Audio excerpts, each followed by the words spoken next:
आज मैं आपको शेयर करिछि पास्ता रेसिपी। यही रेसिपी छोट बड़ समस्त को भल लगी थाए।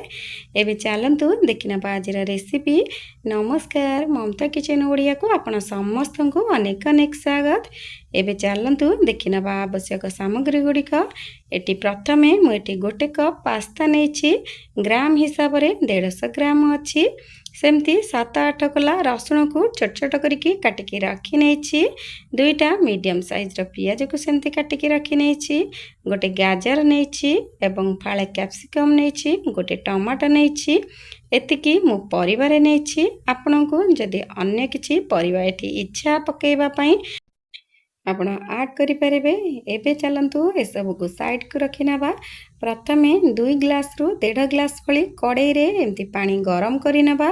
पानी आपणकर जितेबाला गरम हो आसो से स्टेज रे कौन करबे ना, जो पास्ता को रखिथे प्रथमे से पास्ता को देदेवे। एबे जेहेतु पानी हमर टिके गरम हो आसलानी, एबे मुझे अल्प टिके लुण दे दूची।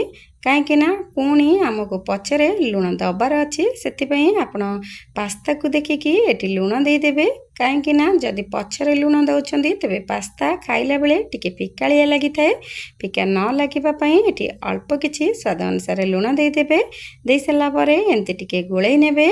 जेतेबेले एमती फुटी आसीबो पाखापाखि 5 ରୁ 7 मिनिट पाखापाखि एमती सीझा को छाड़ीदेवे, जेपर्यंत कि पास्ताटी आमर भल भाव में सीझी न जाइछि।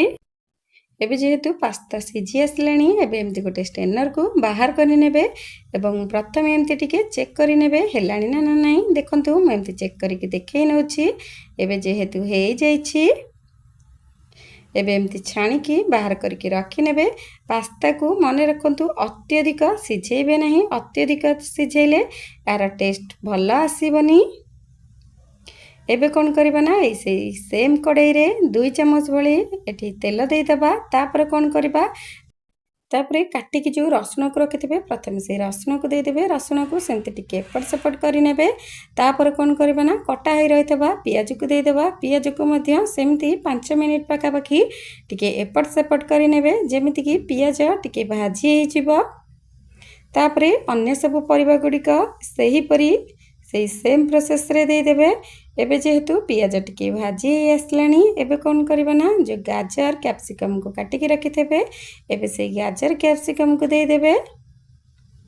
गैस र फ्लेम को लो रे रखिथे एवं परिबा को भल भाव में भाजी हेबा को देबे, जेमिति कि परिबा गुड़िक हमर भल भाव में सीझी जाए। आपण एहीपरी थरे पिला मानकु बनेकी दियंतु, खाइबा को बहुत बढ़िया लागिबो। आपण एठी चाहिले कंचा लंका देई परिबे, जेहेतु मु पिल्लांक पई बनाउची सेति पई एठी कंचा लंका देई नाही।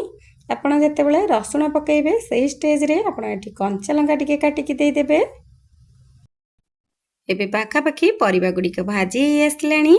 एबे कौन करबे ना, एबे एठी स्वाद अनुसार अल्प किछि लुण देदेबा।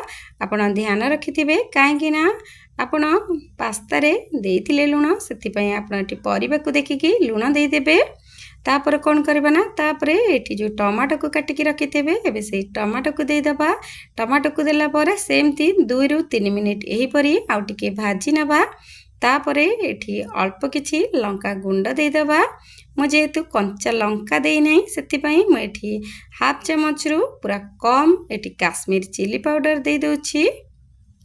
तापर कौन करबा ना, तापर एठी सोया सॉस देदेबा। सोया सॉस हाफ चम्मच रु कम देबे। तापर 2 चम्मच पाखापाखि टमाटो सॉस देदेबे। ए सबू को देला परे आपण 3 ରୁ 4 मिनिट एपरी एपट सेपट करी भाजी नेबे। तापर कौन करबे ना, तापर जो पास्ता को आपण रखिथेबे एबे से पास्ता को देकी एथिरे गोळेई नेबे। ध्यान रखिथिबे गैस र फ्लेम को सेमती लो रे ही रखिथिबे। आपण जदि मो चैनल ले नुआ अछंती तेबे लाइक शेयर सब्सक्राइब निश्चिंत करिवे। जदि फेसबुक पेज रे देखुछंती तेबे फॉलो तो निश्चिंत करिवे। एबे पास्ता को देकी एपट सेपट करी एमती टिके गोळेई नेबे।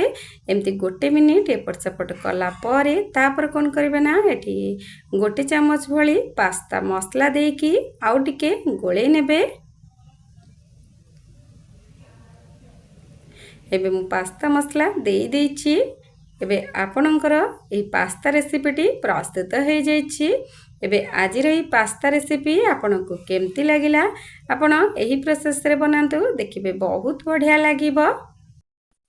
एही रेसिपीटी छोट बड़ समस्तंकर प्रिय होइथाए।